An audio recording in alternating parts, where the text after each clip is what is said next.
Alors voilà, avec la flèche noire. Avec la flèche noire, quand vous cliquez sur une image, vous avez en fait sélectionné le conteneur, le bloc qui contient l'image. Et vous n'êtes pas vraiment en train de travailler sur l'image. Pour travailler sur l'image, il faut cliquer sur le réticule central ici, ou double-cliquer sur l'image. Et à ce moment-là, vous allez remarquer que le cadre n'est plus bleu, il est brun.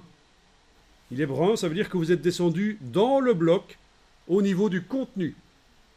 Alors pour ce qu'on va faire maintenant, il ne faut absolument pas le cadre brun, donc vous cliquez à côté de tout avec la flèche noire et vous allez cliquer sur l'image une fois, donc ce n'est pas un double clic, c'est un clic. Le cadre est bleu, vous êtes bien au niveau du conteneur et pas au niveau du contenu. Et avec la flèche noire, vous allez faire ceci, vous allez prendre les poignées qui sont là, enfin n'importe quel poignet, vous allez les rapprocher du sujet et vous êtes en train de recadrer l'image en fait. Parce que pour cette image de mon lapin par exemple, ou de mon lièvre, je ne sais pas, une fois que je l'aurai bouffé, je saurai quel goût il a, je saurai si c'est un lapin ou un lièvre. Et bien pour cette image-là, je trouve que c'est plus intéressant quand on a recadré. Donc la flèche noire, elle sert à ça, elle sert à recadrer les choses. Même chose pour les autres images. Voilà. Bon, celle-là peut rester comme ça éventuellement. Ceci dit, si vous voulez donner un côté intéressant à vos images, ça peut être parfois bien de recadrer pour ne pas avoir cet effet boîte, un peu comme si vous montrez des objets dans une boîte. Le fait que ce soit recadré, ça peut être intéressant. Le fait que tout l'objet, le sujet ne soit pas visible, peut être très intéressant, mais ça, c'est les joies du recadrage. J'enregistre le fichier sur le disque dur. Je vais ici enregistrer régulièrement sous un autre nom, c'est-à-dire que je passe de sans titre 1, je transforme en sans titre 2. C'est une bonne astuce quand vous faites de la mise en page, ou n'importe quoi d'ailleurs, avec d'autres logiciels, d'enregistrer régulièrement sous un autre nom, comme ça vous gardez les anciennes versions si jamais vous foirez au niveau créatif, ou si jamais il y a un problème technique. Vous gardez au moins comme ça les anciennes versions.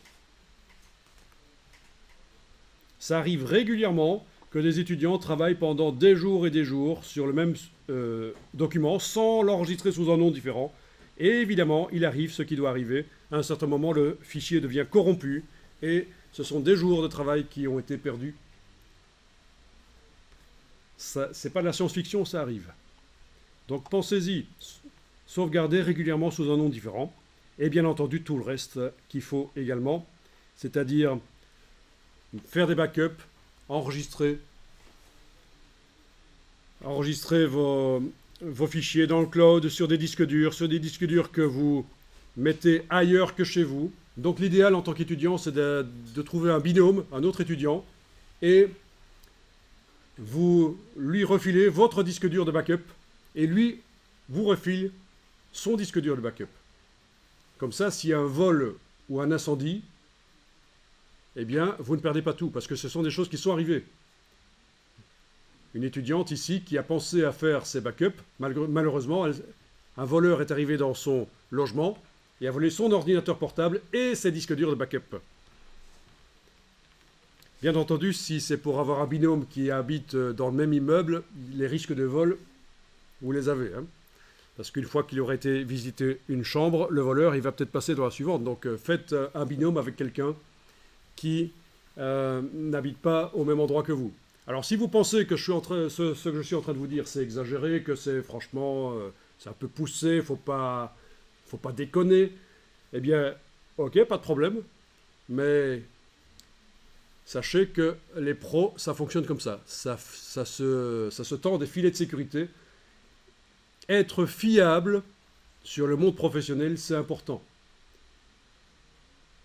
Vous pouvez avoir des gens qui font des trucs superbes si pendant les semaines pendant lesquelles ils travaillent, le patron est en train de se demander est-ce qu'il va vraiment faire ses backups? Est-ce qu'il ne va pas tout perdre à un certain moment?